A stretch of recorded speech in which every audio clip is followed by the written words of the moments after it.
ಎಲ್ಲೇ ಬಾಲಕಾರ್ಮಿಕರು ಕಂಡರೆ ಆ ಸ್ಥಳದ ವಿಳಾಸವನ್ನ 1098 ಸಂಖ್ಯೆಗೆ ಕರೆ ಮಾಡಿ ತಿಳಿಸಿ. ಯಾವುದೇ ಹಿಂಜರಿಕೆ ಪಡದೆ ನಾವೆಲ್ಲ ಸೇರಿ ಈ ಪಿಡುಗನ್ನು ನಿವಾರಿಸೋಣ ಎಂದು ಹೆಚ್ಚುವರಿ ಸಿವಿಲ್ ನ್ಯಾಯಾಧೀಶರಾದ ಶ್ವೇತಾ ಎಚ್.ಇ. ಅವರು ಕರೆ ನೀಡಿದರು.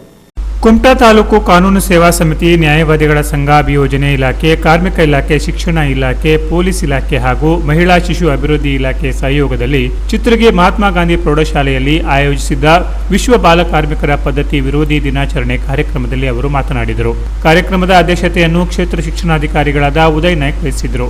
ಬಾಲಕಾರ್ಮಿಕ ಪದ್ಧತಿಯ ಕುರಿತು ಅಂಕೆ ಸಂಖ್ಯೆಗಳೊಂದಿಗೆ ಮನಮುಟ್ಟುವಂತೆ ಕುಮಟಾ ವೃತ್ತದ ಕಾರ್ಮಿಕ ನಿರೀಕ್ಷಕ ವೆಂಕಟೇಶ ಬಾಬು ಡಿಎಂ ಉಪನ್ಯಾಸ ನೀಡಿದರು. ಶಾಲಾ ವಿದ್ಯಾರ್ಥಿಗಳ ಪ್ರಾರ್ಥನೆ ಪ್ರಾರಂಭವಾದ ಕಾರ್ಯಕ್ರಮವನ್ನು ನ್ಯಾಯವಾದಿಗಳ ಸಂಘ ಹಾಗೂ ಕಾರ್ಮಿಕ ಇಲಾಖೆಯ ಸಿಬ್ಬಂದಿಗಳು ಅಚ್ಚುಕಟ್ಟಾಗಿ ನಿರ್ವಹಿಸಿದರು. ಶಾಲಾ ಮುಖ್ಯ ಶಿಕ್ಷಕ ಪಾಂಡುರಂಗ ವಾಗರೇಕರ್ ಹಾಗೂ ಸಿಡಿಪಿಒ ಕಚೇರಿಯ ಭಾರತಿ ಪಟ್ಗಾರ್ ಮುಖ್ಯ ಅತಿಥಿಗಳಾಗಿ ಮಾತನಾಡಿದರು. ಈ ಪದ್ಧತಿಯ ನಿರ್ಮೂಲನೆಗೆ ಸರ್ವರು ಪ್ರತಿಜ್ಞೆಯನ್ನು ಸ್ವೀಕರಿಸಿದರು. ಸಂಘಟಕರ ವತಿಯಿಂದ ಸರ್ವರಿಗೂ ಉಪಹಾರ ವ್ಯವಸ್ಥೆ ಆಯೋಜಿಸಲಾಗಿತ್ತು. ಶಾಲೆಯ ಸರ್ವ ವಿದ್ಯಾರ್ಥಿಗಳು ಹಾಗೂ ಶಾಲಾ ಸಿಬ್ಬಂದಿಗಳು ಅರ್ಥಪೂರ್ಣ ಕಾರ್ಯಕ್ರಮಕ್ಕೆ ಸಾಕ್ಷಿಯಾದರು.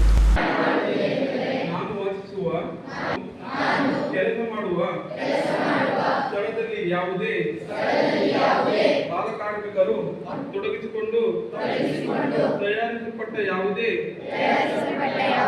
ವಸ್ತುವನ್ನು ಉಪಯೋಗಿಸುವುದಿಲ್ಲ ಮತ್ತು ಬಾಲಕಾರ್ಮಿಕ ಹಾಗೂ ಕಿಶೋರ ಕಾರ್ಮಿಕರ ಸೇವೆಯನ್ನು ಪಡೆಯುವುದಿಲ್ಲವೆಂದು ವಿಶ್ವ ಬಾಲಕಾರ್ಮಿಕ ವಿರೋಧಿ ದಿನವಾದ ಕೆನರಾ ಪ್ಲಸ್ ನ್ಯೂಸ್ ಕುಮಟಾ.